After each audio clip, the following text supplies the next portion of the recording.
afternoon, Mr. President. It's nice to see you up there on the dais today. I rise for a few comments on SB2 and also just a couple questions. So first, I would like to thank everybody who worked on this bill. This bill is an effort by so many different people on so many different committees, and it is, I think, truly a remarkable piece of legislation in such a short period of time we have in this session to look at how we can improve and expand the mental health needs for our youngest of citizens here in the state of Connecticut. We all know that the past 2 years have been very difficult for all of us as adults, but especially taking a significant toll on some of our youngest members of our society. And this bill looks to making some significant improvements in their ability to have treatment and also some changes that can be made to help improve their mental health status. So a few of the sections I wanted to just touch on. The first is the Department of Mental Health and Addiction Services making the mobile crisis units available 24 hours a day, 7 days a week to the public. That is a huge benefit for the people of the state of Connecticut. These mobile crisis units are available, especially in areas where mental health is not accessible, and they go right into a community, and they do amazing work. My biggest complaint is there hasn't been enough of them, and they haven't been funded. We can look from the data that we have, the truly positive impact that these mobile crisis units have, and I am very excited to see that in the bill. That is a big plus for all the citizens of the state of Connecticut, especially our children.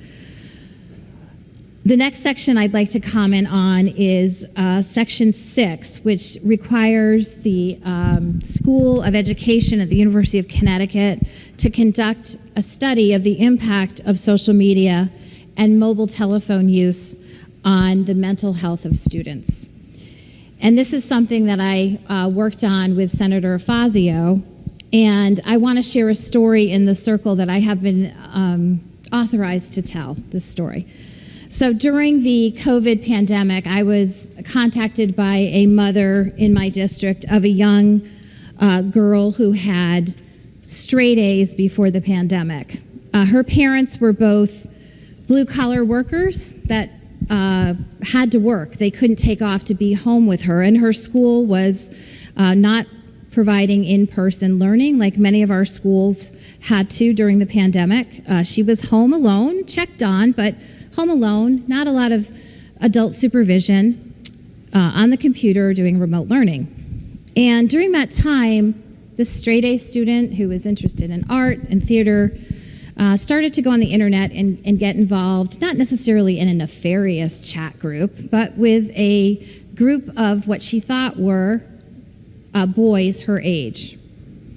And they got to know her, they followed her, they shared other areas on the internet that they were interested in, and lo and behold, what we found out was that these supposed 14-year-old boys were actually 14 and 15-year-old girls from another state.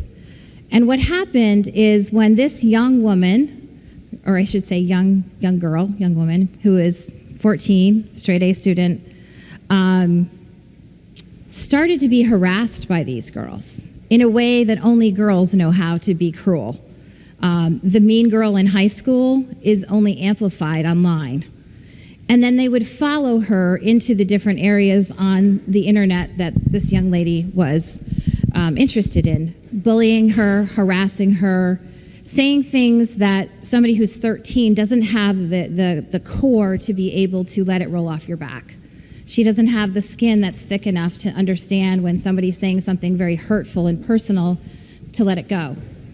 It got so bad with this young girl that these girls from another state actually gave her instructions on how to kill herself, detail by detail, step by step. And when the young girl said, "I can't do that, I love my mother," then she was harassed because she didn't even know how to kill herself properly. It became so horrific. Meanwhile, her grades are slipping, that this girl needed to have mental health help and quickly. But because of the system and the overwhelming difficulty in navigating our mental health system with children. That's how I got involved, and the mother had contacted me. And eventually, this young little girl had to be placed in a hospital in Rhode Island. This should never happen to any child in anywhere, but definitely not in the state of Connecticut. And what I learned from this process was how negative social media can be for a young person who is not, has the maturity to be able to deal with some of the things that are thrown at them, that other people say about them. I know myself, people say things about us on social media that are hurtful. I can't imagine what it's like when you're 13 years old. And girls in particular are really vulnerable to this.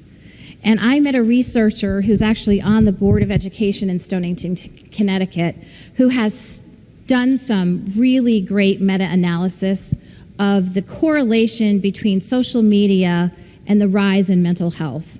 And there is nothing more than a very large check mark when Facebook becomes sort of the social media of norm in 2008. You can see each year the more users are up, and then we have new things like Snapchat and Instagram, and the line just continues. And then you start to delve into the details, and you see that in certain age groups, those really vulnerable, moldable years when we all think of our children of, playing sports and maintaining friendships and going on camping trips and enjoying their girlfriends and their friends and being together, there's this huge influx of mental health. And our children are losing their childhoods because they don't know how to deal with the things that they're seeing on social media. And I think we need to really be aware of that. And this study would be one of the first of its kind I believe in the nation. Senator Fazio can probably speak much better to that than I can, to really look at the impact that all of this social media is having on our youth. And when I see any child, especially, I have girls and boys in my family, but when I see my 30-year-old daughter versus my 11-year-old daughter, yes, I have a big 20-year gap, what the 11-year-old daughter is facing is so much different than what my 30-year-old daughter had to deal with. And I feel that my younger daughter, and I see her friends, and yes, they still do the things that the 30-year-old did, but a lot of their time is focused right here on this. It's almost attached to them now. And I want to make sure when they're on there and they're on social media that we are not robbing them of being kids and enjoying their childhood, and have them more concerned with what someone's saying about me on Snapchat or Instagram, and that these unrealistic body types, etc., that are portrayed on social media is something that our young people think that they need to also be living up to. So this particular study, I feel, is crucial, and I think it will give us so much information that then we can create policies on. Maybe it's parental notification, or how do we make sure that we address certain age limits are allowed to be on certain social media platforms. So I'm really excited to see this in here. And I do have a question on that after for the good senator. The other things that I would like to touch on are the safe storage for prescription drugs and cannabis products. This is really important. I can't tell you how many times I have seen or heard from family members and my husband about children coming into the ER that have unintentionally ingested cannabis products, and how it's becoming an increasingly difficult and all too common occurrence. So I think it's really critical that we are doing this, and I applaud that being in the bill here. I also do applaud the idea of the study to identify options for tax credits against your personal income for taxpayers with dependents that are enrolled in child care.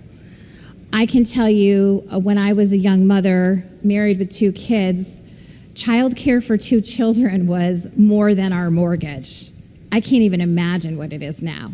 So if you're a young person in Connecticut trying to perhaps buy a house or to stay here, the cost of childcare, especially if you're in an income level that's really not that high, but it's above what you can get help for, it is outrageous. It is so expensive, number one, if you can find a spot, but easily $1,000 to $1,200 a month, easily.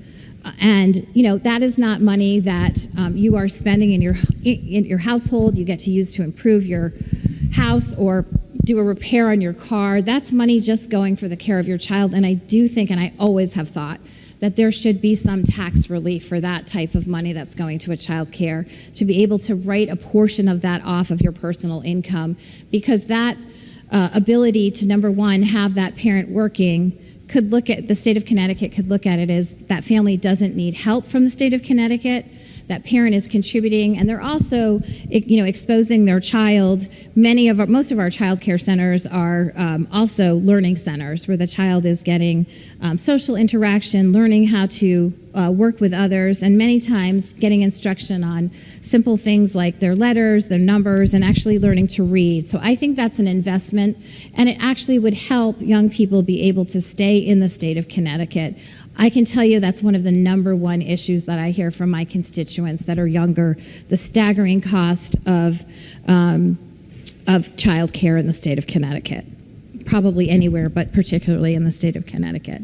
So I applaud that. I think that's a really great effort, and I look forward to seeing what that study shows after they've had a chance to come back to the Committee of Cognizance. I do have a couple questions that I would like to ask for the proponent of the bill, just for clarification. The first one has to do with the study that I just mentioned at the UConn School of Education. I was wondering if the good senator could respond. Part of the original bill looked at having the Committee of Cognizance and or public health kind of weigh in on what the criteria would be for the study that UConn would engage in. One of the fears I have is that if we don't have input, or we're not allowed to at least provide some idea of the criteria that we're looking for, I wouldn't not want us to enter into a study and have UConn study something that's not giving us the information that we really wanted to collect. Through you, Madam President. Senator Anwar. Thank you, Madam President. Through you, I understand this part of Section 8, just for clarification purposes. Section 6. Senator Yes. Summers. I believe I did say that, but I don't know. When I read the bill, I didn't necessarily see that the committee or legislators per se would have some input into, not actually in how you're doing the study, but what things you're looking at in the study. So we make sure we don't undertake a study by the School of Education in UConn and have it come back to us and say, well, geez, that's not really what we wanted. Through you, Madam President. Senator Anwar. Thank you, Madam President. Madam President, this is based on, again, an idea that came out of Senate Republican's office. And I believe this was at the beginning of the session. We started to look at this. And with the language that we have, the Institutional Review Board of University of Connecticut and the researchers assigned to this study will be able to design it in the best way to meet the study goals and meet the ethical responsibilities.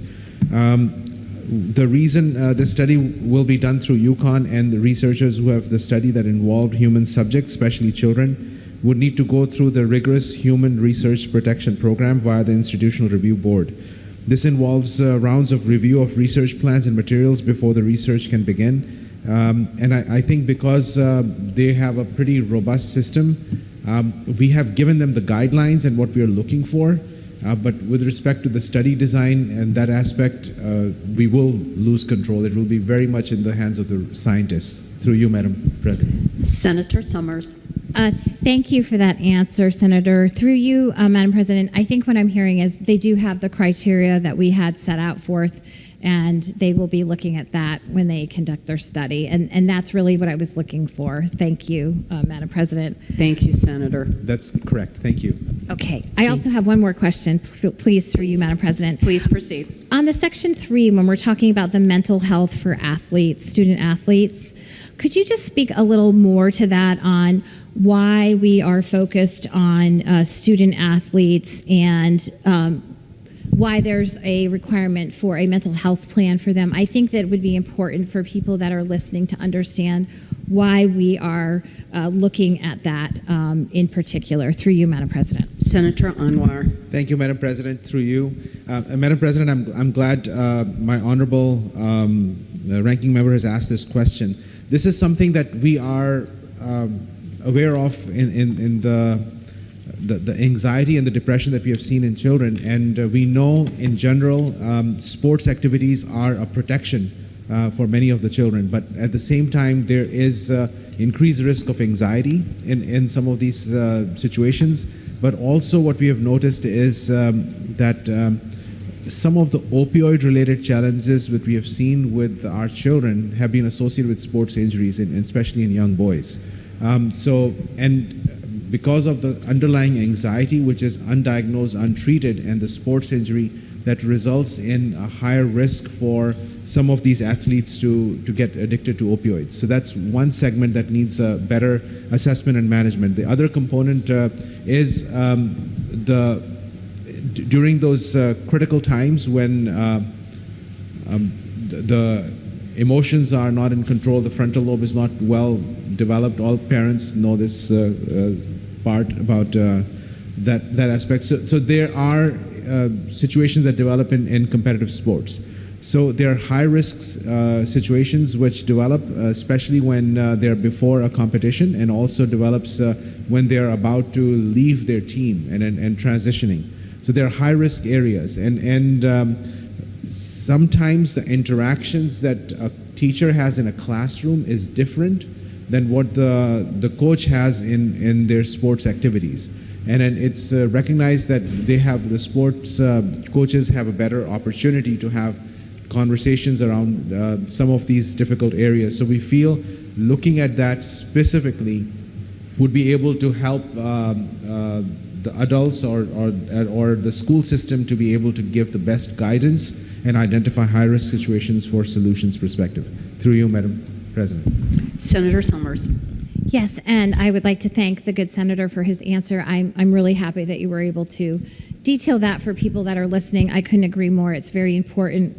I know myself, I have a son and a daughter that were both student athletes, and there is all types of anxiety and pressure. Sometimes that actually comes from the parents, but that's a whole other story. But there is definitely a great benefit to being an athlete, and that's why we're going to let kids go outside and enjoy recess, not as a reward, but as something that is natural and is something that we should be doing all the time. That is good for your mental health. But I do see the anxiety and the pressure that many do face. So I do think that this is a great start. And you're right, many of our athletes have a very different relationship with their coach than they do with their teacher. Sometimes their coach is their teacher, but it is a different relationship. And I applaud this section of the bill, and I thank you for indulging me to explain to everybody exactly what this meant, because I think it's important that the public got to hear that.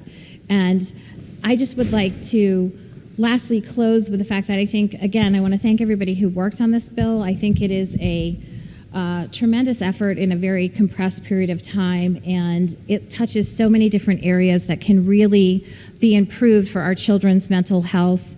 And I encourage everyone in the circle to please support this bill. Thank you very much, Madam President. Thank you, Senator Summers. Will you remark further? Good afternoon.